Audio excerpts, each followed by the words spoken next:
Hello, and welcome to the Peavey Drone Group's final video project. Our members include Jonathan Hurl, Kyle Welch, R.C. Schaefer, Matthew Farrington, Ryan McFarland, Abel Cohen, Malik Riggs, Brendan Morgan, and Stephen Schmall. Our original problem statement involved finishing the protective covering, camera setup, and flight dynamics of the quadcopter base of the Peavey company. This changed as communication between the group and client was unreliable, leading to the eventual decision to design a rugged octocopter with suggestions from the Olathe Police Department and approval by the Peavey company later. Our approach was to use a simplified version of the engineering process. We took our problem and researched it, found a design, and then prototyped the design.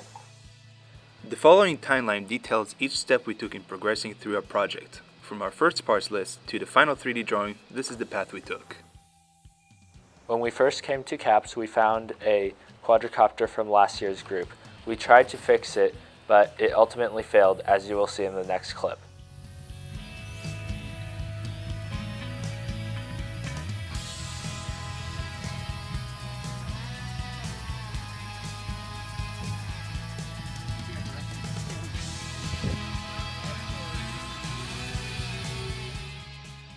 During the first 2 weeks at CAPS, 2 members from our team worked on building a glider. They built the glider in the first week and then set up the electronic system during the next week. They decided to add a motor to the glider and then flew it outside.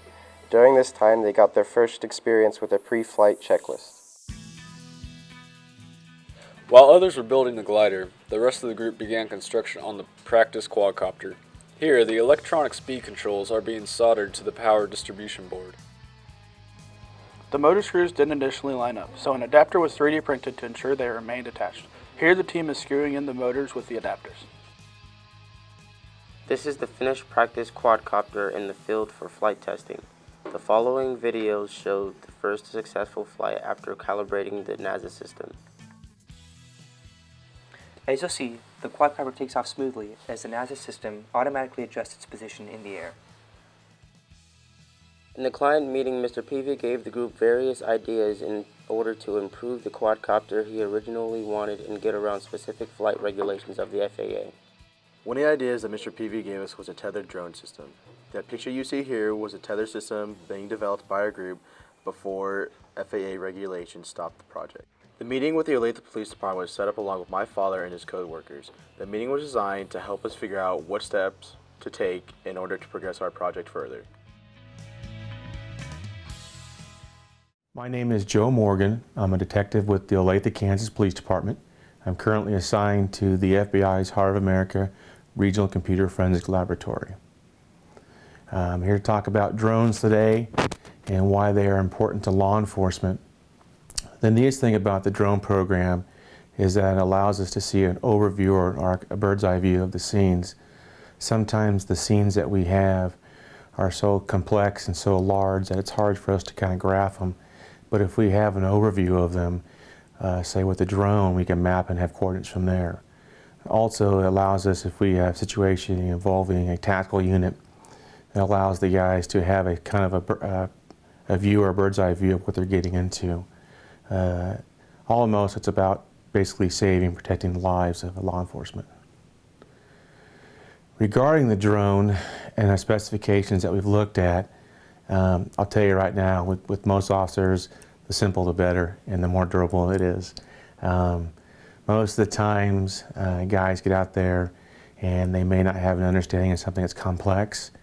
So I would have to say the more simplistic it is, the better off it is, and also durable. Lots of times in cop cars and hanging out to scenes, things get dropped. So if we have a case that's provided with it, that'd be very important as well. As far as the actual drone itself, I would like to come out and see it. We're actually pretty excited about it in Olathe. It's a new technology we've wanted for years. We just haven't had the capability of doing it. It's nice that the CAPS program here in Blue Valley is providing us with the live demonstrations that we can see and use possibly for the future. This is the first octocopter design that was tested on our already built quadcopter. What you see here is the design that includes the base and the covering. This is the first sketch of the detachable arm mechanism with the motors inside the base to protect them from rain.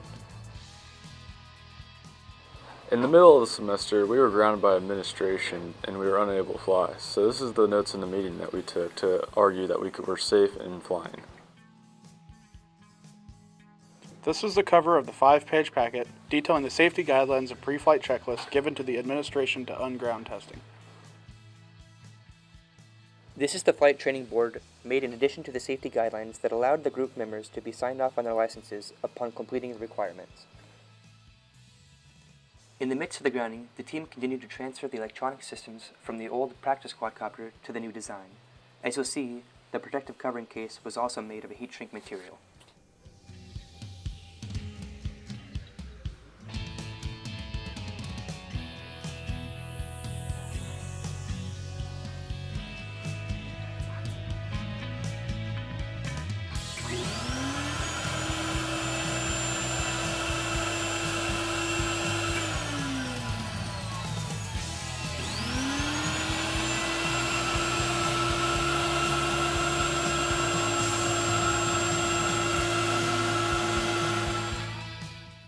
This is the rotor casing designed by Malik. When originally welded, it was made of aluminum, but we changed this to steel for ease of construction and strength. This is our first finished prototype. We shortened the arms and removed the case because they were faulty. Later through the year, the team took a visit to Salina, Kansas. The picture showing is one taken in their local hangar where they do repairs and build copters from parts. The team learned from local professors how to build drones and which configurations were the best ones for our designs. The picture showing is their local testing facility for UAS systems. Before making the actual octocopter, the team had to take data to figure out the proper parts to order. Shown here is the weight estimate that decided our necessary motor thrust and the operating conditions of the NASA control system. These are the main drawings that make up the final octocopter design. They consist of the spring lock arm mechanism, the motor mounts, and one of the base pieces. This is the final construction of one of the spring lock arms. Wires run from the base end of the polycarbonate tube to connect the motors and electronic speed controls. Shown here is one of the final inventor drawings made by RC in the design of his gimbal system.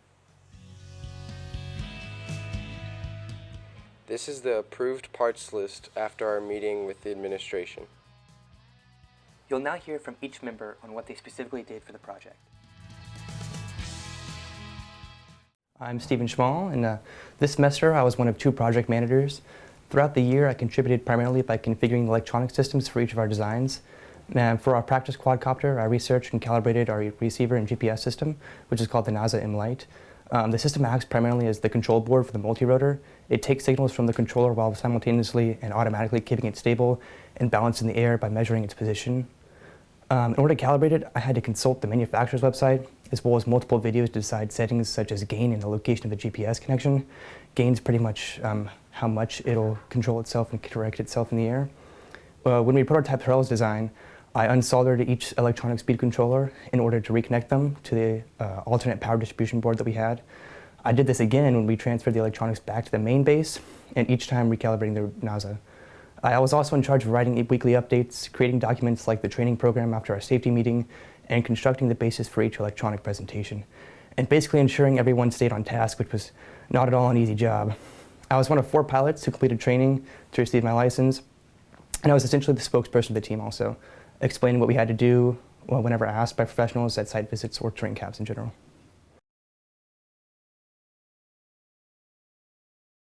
My name is Ryan McFarland, and this year my main contribution was a FAA meeting with administration. My group was grounded and we could not fly our drones, so I contacted Mr. Ralston for a meeting, and I planned the meeting and I ran the meeting, and I got our group able to fly after constructing a flight instruction plan with Steven, who is the leader of our group, and we put up many hours for our team to do so then they would be able to fly. And John, Steven, and I were the ones who flown the most out of it. And even when we couldn't fly, I flew the simulator and I bought a small drone and practiced on that as well. When not focused on flying and training, I would try to assist the group however I could. And Matt helped me research whether we were going to do a hexacopter, octocopter, or quadcopter. And I also helped Malik prototype his propeller casing. And in the end, I also helped John prototype his new octocopter design. And that's basically all I did this year. I'm Harel Cohen. My main contribution was the new design that I made with Malik and a few of the other guys. In the end, the design consisted of three main parts. The first was the base, where all of the electrical components would be attached, which was designed by me and made by the manufacturing consultants. The second part is the covering of the base, which I'd say took the longest time to make because the 3D printer would take a long time to make the actual part. And afterward, we had to use a very special machine that's called a vacuum compressor that also took a few weeks to make. The last component, of course, is electrical, which include all the motors and other equipment that we had to put on it. I guess you could also say I was the main salesperson of the group. That's what they call me. And I'm really, really happy that I've worked with everybody here. My name is Brennan Morgan. I'm with the Lynn Peavey drone group at CAPS. So my main contributions to the team were originally, after we met with Mr. Peavey, my jobs were to construct a tether system based off designs that I found online. I was researching, looking at that, and eventually I got to build a prototype, but eventually on our trip to Black and Veatch, we found that due to FAA regulations that the tether system was not considered legal anymore, so you couldn't avoid the regulations by having it. So then after that, my job after that was to be aware of FAA regulations. And then also because Lynn Peavey was kind of distant from us this year, what I did is that I asked my father, who is a detective with the Olathe Police Department, to get an interview with some of his coworkers to ask him, like, what would they like to see in a drone? What kind of a drone would they like? What materials? Any specifications do you have that you'd prefer to have in it? So after that, it really set us forward on the project. We got a few designs popped up. I remained in contact with them, and from there, we literally just took the notes that we took from the field trip back to CAPS, and we just got straight to work.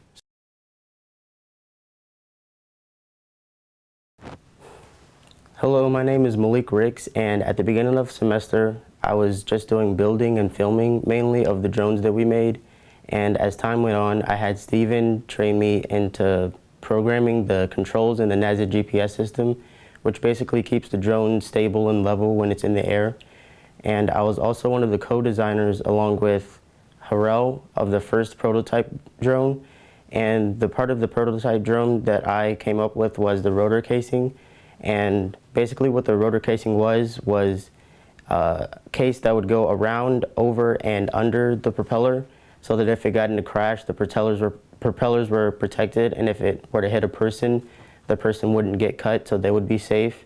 So really the main purpose of the propeller casing was protection and safety. And as I was making the rotor casing, I was also completing my flight training to get my license, which is something that we all have to go through in order to receive our license.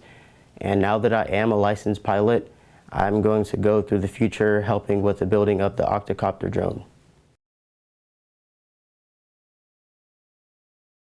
Hi, I'm Kyle Welch, and I joined the project partway through the year after the other project I had been working on with Black and Veatch ended. I can't talk about the project that I did with Black and Veatch because I signed an NDA form with them, which is a non-disclosure agreement.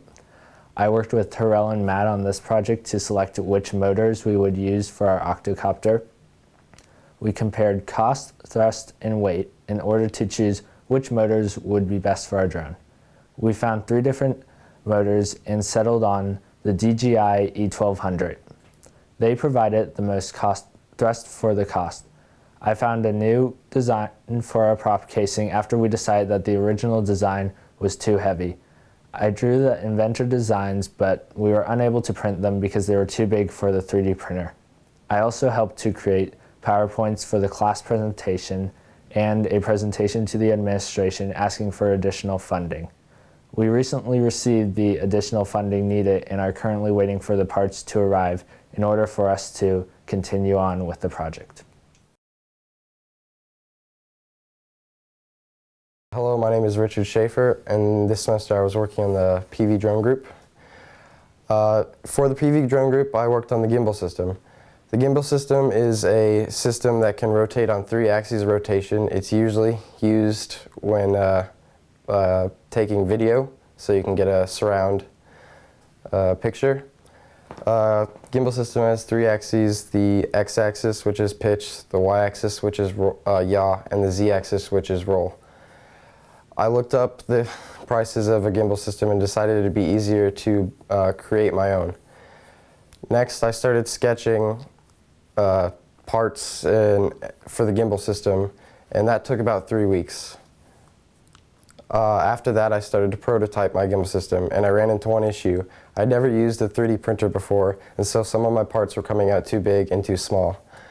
After I spent about 2 more weeks figuring out what was wrong, and I got a little helpful hints from my project teammates, I finally perfected all my sketches, and now I'm ready to print.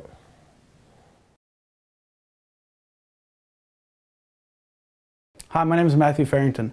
Instead of doing what everybody else did and choosing big projects to do throughout the year, I decided to be a nomad and go to smaller projects. So I was helping Steven when he needed help, or Brennan, or Ryan. I learned a lot more this way, and I did a lot more with this than I could have ever done with one project, because I was able to move around and learn different things from different people. I also helped other groups. I was contacted by manufacturing consultants as well as a simulator in the balloon group to help with them with just small projects.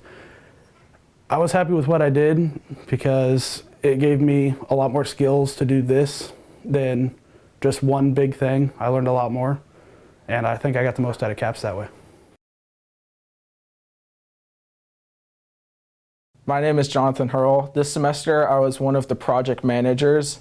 I see the big picture stuff. I put together all of the ideas or prototypes that our group members have.